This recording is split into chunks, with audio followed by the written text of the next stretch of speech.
Lo primero que necesitaremos es una hoja de papel. En el origami y en los animales que vamos a hacer hoy necesitamos que nuestra hoja sea cuadrada. Normalmente las que tenemos en casa son de este tamaño. Entonces lo que vamos a hacer para volverla cuadrada es unir este borde con el borde de aquí arriba. Vamos a unir bien exactos los bordes. Recuerden que en el origami es muy importante la precisión y es muy importante también la presión que hagamos en cada borde. Tenemos que hacerla muy bien marcada para que todos los dobleces que hagamos nos queden perfectos. Ya tenemos aquí este triángulo. Lo que nos queda por hacer para que quede el cuadrado es cortar este pedazo que queda sobrando aquí abajo. Lo vamos a recortar y listo. Botamos este pedacito y aquí nos queda nuestro cuadrado para empezar con nuestra lagartija.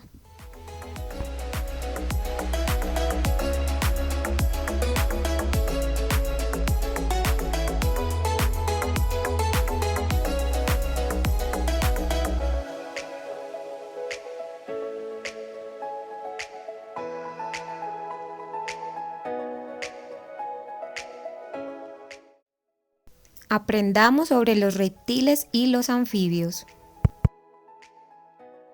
Los reptiles se caracterizan por tener una piel dura, seca y recubierta de escamas. Las escamas se derivan de la capa exterior de la piel o epidermis y están formadas principalmente por queratina. A diferencia de los anfibios, los reptiles pueden vivir continuamente en ambientes terrestres, debido a que las escamas los protegen contra la desecación. A medida que crecen los reptiles se despojan de su piel y la reemplazan por otra nueva. Este proceso recibe el nombre de muda.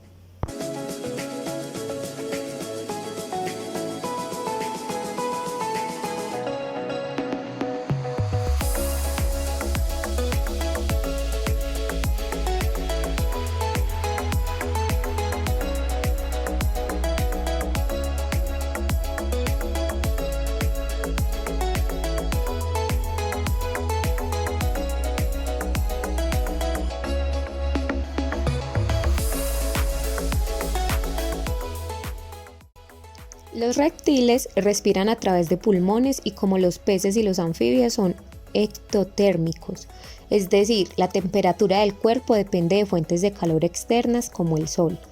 No obstante, algunos reptiles son homeotérmicos y mantienen la temperatura corporal constante. Los reptiles presentan fertilización interna, la gran mayoría son ovíparos y los huevos están protegidos por una cáscara que les permitió independizarse del medio acuático.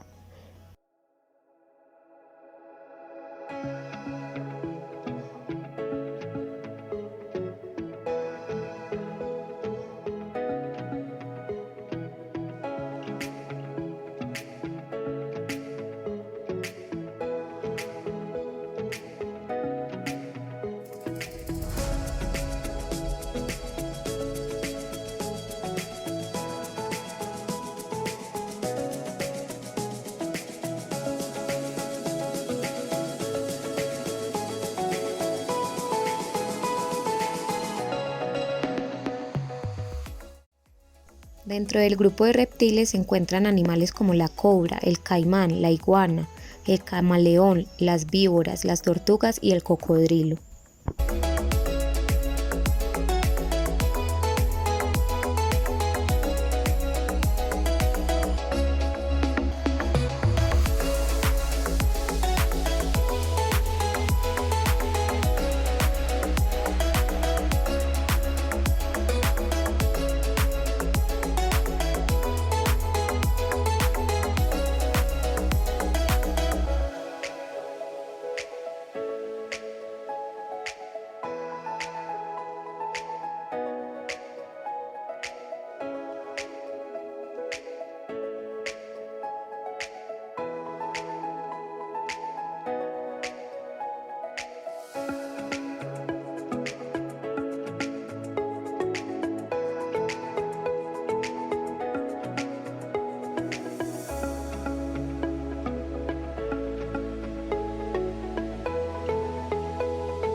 Algunos reptiles, en especial los lagartos, cambian el color de la piel mediante la dispersión o concentración de células portadoras de pigmentos denominadas cromatóforos. Los cambios en la pigmentación les permiten mimetizarse con el entorno y de esa manera evitar ser descubiertos por sus depredadores. Estos cambios de color también son importantes para atraer a la pareja o atemorizar a sus depredadores.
La lagartija es quien se ocupa de acabar, por ejemplo, con las plagas que acechan las cosechas del mundo, como los caracoles, las langostas y todo tipo de insectos presentes en cualquier cultivo. Ellas también son encontradas y son vistas en el área urbana, o sea, nosotras las vemos en nuestra casa, en nuestro jardín, y ellas son muy importantes y no tenemos por qué temerles a ellas. Ellas ayudan a evitar la proliferación de los mosquitos, de las moscas, de las arañas, de los escarabajos y de algunos otros gusanos que hay en nuestros hogares.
Y así queda nuestra lagartija. Sé que fue un poquito complicada, pero aquí tienen el video y lo pueden repetir las veces que sea necesario hasta que lo logren.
La palabra anfibio significa de doble vida y hace referencia a una de las características más importantes del grupo, pues la mayoría de las especies poseen dos hábitos de vida, acuático en estado larval y terrestre en estado adulto, mientras las larvas, conocidas como renacuajos en ranas y sapos, poseen respiración branquial y cola. Los adultos presentan respiración cutánea y pulmonar y tienen patas para la locomoción.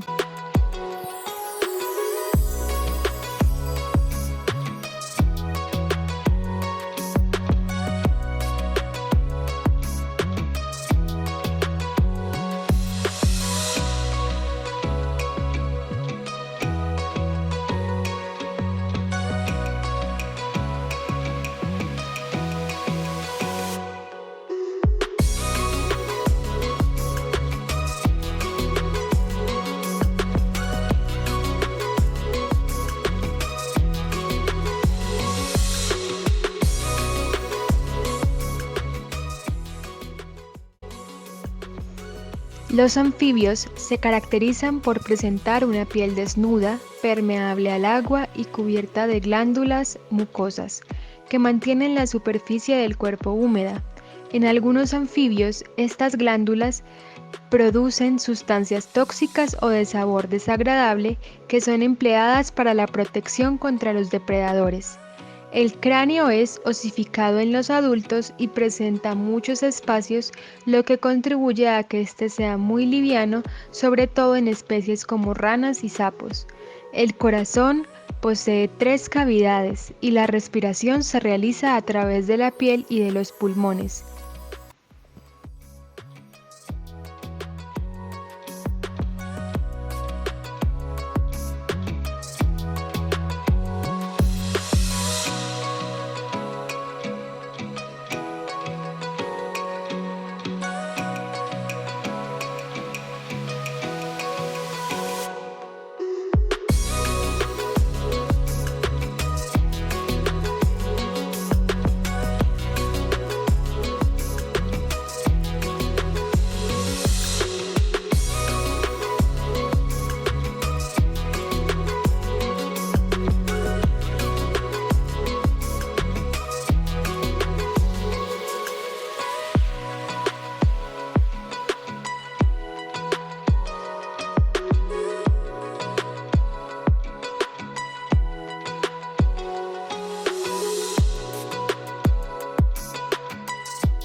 La mayor parte de las ranas viven en lugares de aguas estancadas o en corrientes de baja velocidad. Entre sus hábitats encontramos los ríos y todo tipo de humedales, incluyendo lagunas, embalses o charcos temporales. Sin embargo, muchas especies de ranas no viven cerca del agua cuando son adultas, sino que tan solo acuden a ella para reproducirse. Aún así, siempre habitan en lugares húmedos, ya que los adultos suelen tener respiración cutánea, por lo que necesitan tener la piel siempre húmeda.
Su importancia en el ecosistema se vincula fundamentalmente con su papel en la red trófica. Por una parte, son depredadores de una gran cantidad de invertebrados como insectos y arácnidos, y por otra, son presa o alimento de otros animales como mamíferos, aves, reptiles, peces e incluso insectos y arañas.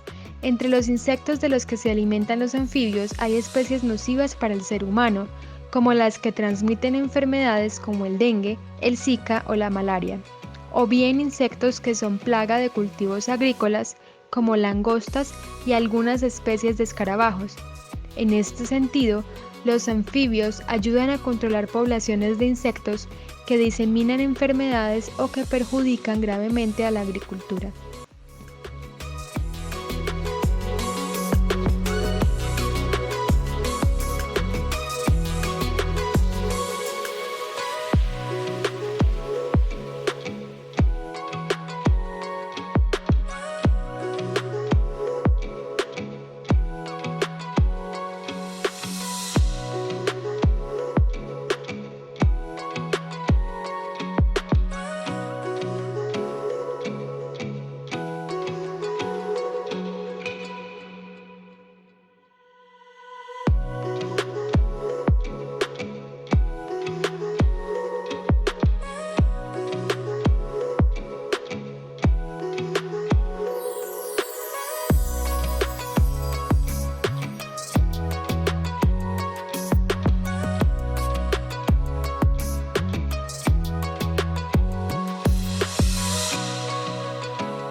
La riqueza y abundancia de los anfibios y reptiles en una región se relacionan con ciertas características del hábitat como la humedad, la estructura de la vegetación, proporción de epífitas y la presencia de hojarasca en el suelo, entre otras. Tanto los anfibios como los reptiles son sensibles a las alteraciones en el microclima y la reducción de los microhábitats disponibles.